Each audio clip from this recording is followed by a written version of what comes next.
Bienvenue dans votre horoscope du mois de novembre.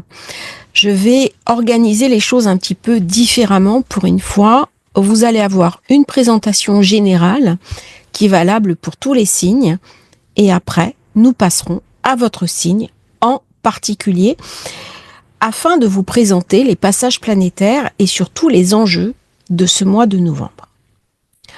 On commence le mois par cette nouvelle lune en Scorpion. Saturne qui redevient direct le 16 novembre.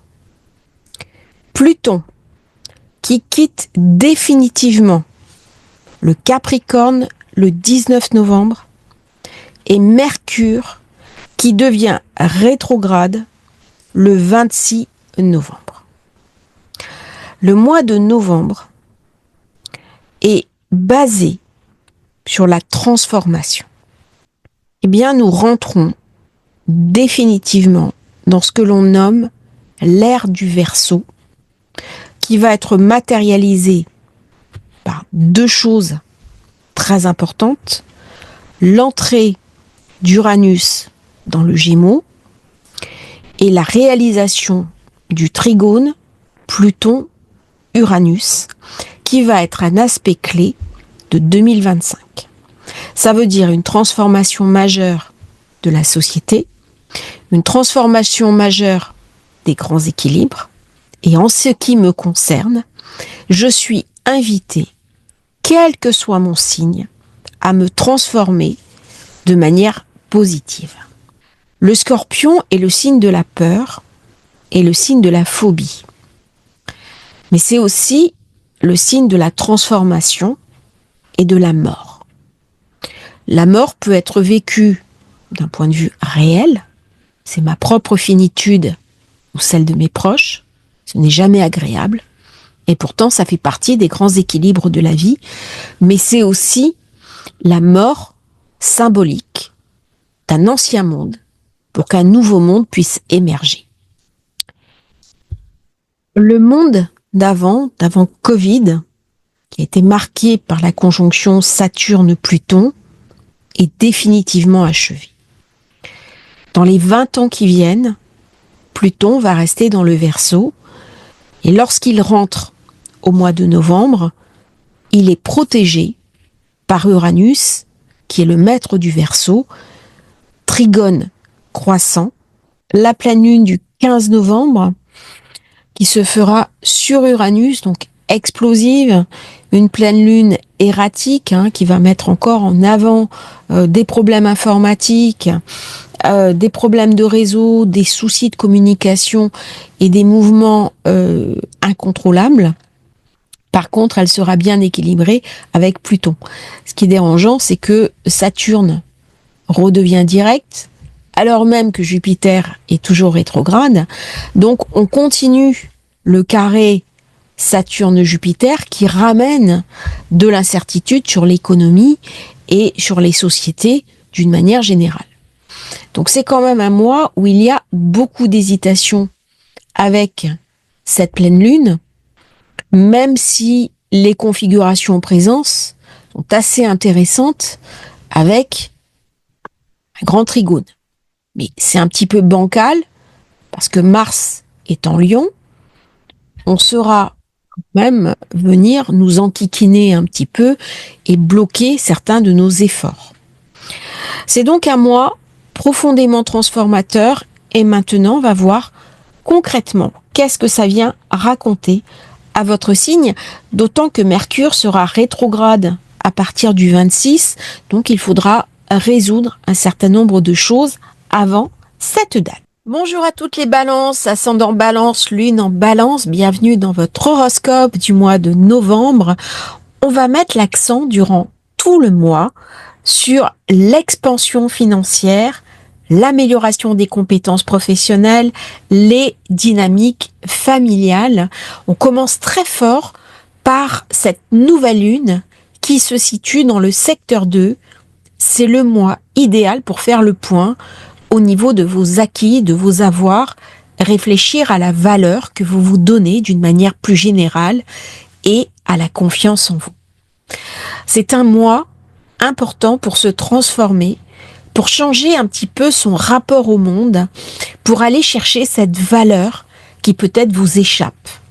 C'est le moment idéal pour chercher à améliorer sa condition matérielle et voir comment certaines pensées erronées du passé, certains vieux schémas peuvent vous empêcher d'avancer positivement. Terme un début, un renouveau. Elle va vous brasser parce que Pluton est quand même en décalage par rapport à Vénus, où il y a quelque chose de très doux, de très pacificateur dans la balance, et l'intensité du Scorpion peut venir un petit peu vous angoisser. Cette nouvelle lune se fera soutenue par Saturne, ce qui va vous permettre de faire des projets sur du long terme, d'organiser une carrière, d'organiser également un renouveau. C'est une période idéale pour faire le point et chercher activement de nouvelles sources de revenus. Elle est pleine de passion, pleine de profondeur. Elle est en harmonie avec Saturne et vous allez pouvoir concrétiser sur du long terme. N'ayez pas peur de regarder ce qui vous intéresse vraiment. Parfois, on passe à côté de l'essentiel parce qu'on se cantonne à ce que l'on connaît. Eh bien, avec cette nouvelle lune, l'idée est complètement différente. Nous voilà dans la transformation et le moment pour nous autoriser ce que nous souhaitons vivre depuis très longtemps et que peut-être nous ne nous sommes pas autorisés. Maîtresse de votre signe est en Sagittaire. Elle vient me parler de communication, d'échange, peut-être apprendre une langue étrangère, apprendre un domaine de compétences que l'on ne connaît pas. Elle vient me parler également de voyage. C'est peut-être le moment de regarder autrement la vie et m'ouvrir à des choses que je ne connais pas. C'est un moment de basculement, peut-être sortir de ma zone de confort et m'autoriser à aller vers des secteurs qui me semblaient impossibles auparavant. Le 3 novembre, après cette pleine lune, cette nouvelle lune, qui sera très intense, Mercure va quitter la zone 2. On va parler bien sûr des échanges, des courriers concernant le financier, pour glisser également vers la zone 3, les amis, les frères et les sœurs, tout ce qui est échange, courrier, téléphone, on va beaucoup échanger durant ce début de mois de novembre, un petit peu jusqu'au 26 où Mercure deviendra rétrograde. À partir du 5, Mars, qui se trouve dans le Cancer, la zone de votre carrière, va basculer vers la zone 11. Il peut y avoir des rencontres, des amitiés amoureuses, de la passion, mais aussi des frictions avec des amis dont vous ne partagez plus les valeurs. Attention, parce que l'opposition avec Pluton va vous rendre irascible. Vous qui êtes d'habitude pacificateur ou pacificatrice, très conciliant, eh bien là, Mars est ambitieux, il est assertif, il s'impose, sinon par les idées, du moins par une manière très offensive de se positionner. On va avoir une focalisation sur les objectifs long terme. Tout ce qui est travail d'équipe, activité de groupe, durant cette période, va être favorisé. C'est le moment de prendre en main sa destinée, de se faire confiance si c'était quelque chose qui vous manquait, de s'affirmer et d'être concentré sur ses projets, ne pas hésiter à travailler plus que de raison. On est vraiment, alors que le nœud sud est encore pour quelque temps dans votre signe, concentré sur ce qu'on doit faire. On doit faire table rase du passé et s'autoriser un renouveau. Le secteur 11 étant la zone des projets, mais aussi de l'avenir. Comment je peux organiser mon avenir, peut-être d'une manière totalement différente de ce que j'ai vécu jusqu'à présent. Quelles sont les portes que je dois ouvrir? Quelles sont les zones que je dois maintenant affronter?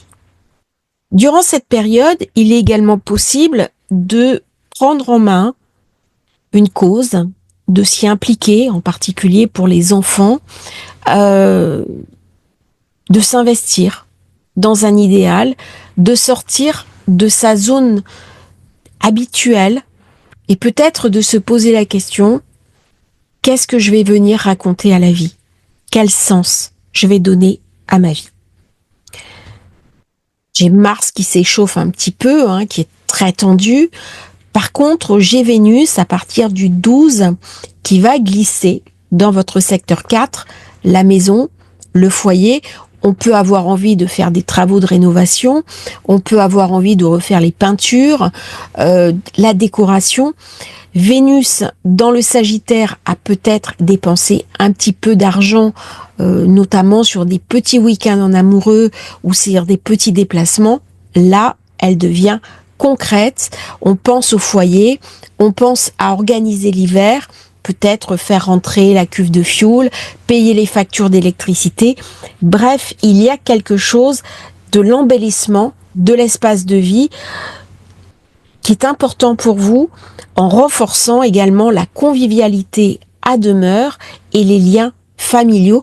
On va avoir besoin de se sentir protégé dans sa propre maison. Les impacts dans le secteur 8, Uranus, Lune, ça ramène beaucoup de fébrilité, de l'inquiétude, des angoisses. Il est possible d'avoir beaucoup de sensibilité mystique dans cette période, mais également ça va venir me parler d'investissement, risque de gain ou de perte assez soudaine. Il peut y avoir des négociations de contrats, des gains financiers inattendus, des opportunités, notamment sur des offres d'emploi qui arrivent soudainement, ou l'inverse, d'un coup, ça se passe très mal dans mon travail et je suis obligée de prendre une décision. Il y a quelque chose de très brusque dans cette pleine lune qui est vraiment en lien avec cette nouvelle lune du Scorpion. Donc vous voyez, il y a quelque chose de très instable qui va m'amener pendant toute la période du mois de novembre à me transformer, à changer mon regard sur les choses, à aller de l'avant. On aura Saturne qui était en bon aspect également avec la nouvelle lune qui va venir me soutenir, qui est aussi la planète de mon signe. Elle a stabilisé le côté professionnel. Donc, au début du mois, j'ai pas vraiment d'inquiétude. Par contre, rapidement, j'ai cet aspect contraire entre Saturne et Jupiter qui va venir jeter de l'huile sur le feu. Saturne redevient direct au moment de la pleine lune. Donc là, il y a quelque chose qui va débloquer. Ça va créer un nouvel élan, ça va favoriser des nouvelles initiatives et il y a une espèce de synchronicité entre le début du mois et la période du 15 parce que quelque chose se met en route. C'est vraiment pas le moment de bloquer, c'est au contraire le moment d'aller au-devant des opportunités et même de les créer. Moi, j'ai un certain nombre de personnes qui me disent « je ne comprends pas, les choses n'arrivent pas ». Oui, mais qu'est-ce que vous faites concrètement pour que ça se produise? Là, on vient me parler d'actes. J'ai Mars opposé Pluton. C'est le moment de prendre son destin en main. On a beaucoup d'énergie. Il y a beaucoup de feu. Mercure, Mars, tout ça ramène une énergie que je peux focaliser. N'oublions pas que l'air attise le feu. Ça ramène beaucoup de puissance. N'oublions pas que le 19, Pluton redevient la planète qui habite le Verseau, signe d'air, en accord avec vous. Ça va me ramener de la passion. Ça va me ramener l'envie de rencontrer quelqu'un, de concrétiser une œuvre, beaucoup d'intérêt pour tout ce qui est artistique et peut-être l'envie aussi de créer ma propre famille. C'est un peu tôt au départ du Verseau, mais dans les temps qui viennent, chez la Balance, en particulier les personnes qui ont Pluton en Balance, il va y avoir envie de se poser, de se stabiliser et d'envisager l'avenir différemment. Pluton va venir vraiment vous transformer parce qu'on a beaucoup pensé à soi, on a profité de la vie et à un moment donné, on peut être pris dans une spirale un petit peu différente parce que on sent le temps qui passe et on a envie de choses beaucoup plus profonde. Mercure rétro, boucler les dossiers avant cette date. Pourquoi? Parce qu'il va y avoir des tensions. Mars va se calmer en fin de mois dans son avancée. Il va y avoir un passage le mois suivant où Mars va devenir rétro. Mercure sera toujours rétrograde. Et vous avez du 7 décembre au 16 décembre les événements qui risquent de se bloquer. Donc profitez avant pour décanter le plus de choses possible et après profitez un peu plus de prendre du repos et de vous intérioriser avec Mercure. Surtout que Mercure est en zone 3. Donc au moment où Mercure devient rétrograde, eh bien, il peut y avoir des problèmes informatiques, des soucis, des hackings. On peut perdre des données. Il peut y avoir également des courriers qui ne parviennent pas à la personne à qui vous l'avez envoyé, ou alors vous avez du mal à noter vos idées, vous avez du mal à vous exprimer. Bref, c'est à chaque fois Mercure rétro, du retard, des retards dans les moyens de communication. On peut crever un pneu, on peut avoir des problèmes de voiture. La voiture peut très bien ne pas démarrer le jour d'un rendez-vous important. Il y a toujours un petit peu des contrariétés en secteur 3 sur les moyens de communication. C'est non seulement l'ordinateur, le téléphone.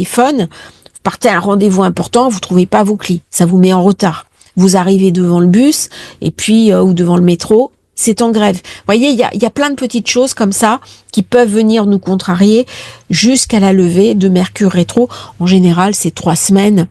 C'est une période idéale pour s'intérioriser, suivre une formation en ligne, s'intéresser à des choses un petit peu mystiques, apprendre une langue étrangère. On est dans le Sagittaire, mais pas vraiment de signature de contrat important. Voilà un petit peu ce mois de novembre. En tirant bien les opportunités de ce thème, il y a vraiment des bénéfices significatifs. Il peut y avoir des opportunités qu'on n'a pas saisies jusqu'à présent. C'est un mois pour se transformer, c'est ce que je dis. C'est aussi un mois pour aller se réconcilier avec soi-même, parce que le nœud sud va finir dans quelques mois. Il va passer en janvier dans la Vierge, et donc c'est le moment vraiment de boucler les vieux dossiers transgénérationnels, tout ce qui vous empêche d'avancer et de passer à autre chose. Je vous remercie Balance d'avoir suivi cette vidéo. N'oubliez pas de vous abonner à la chaîne, c'est très important pour nous soutenir, et à bientôt pour une nouvelle transmission sur Astrologie Facile.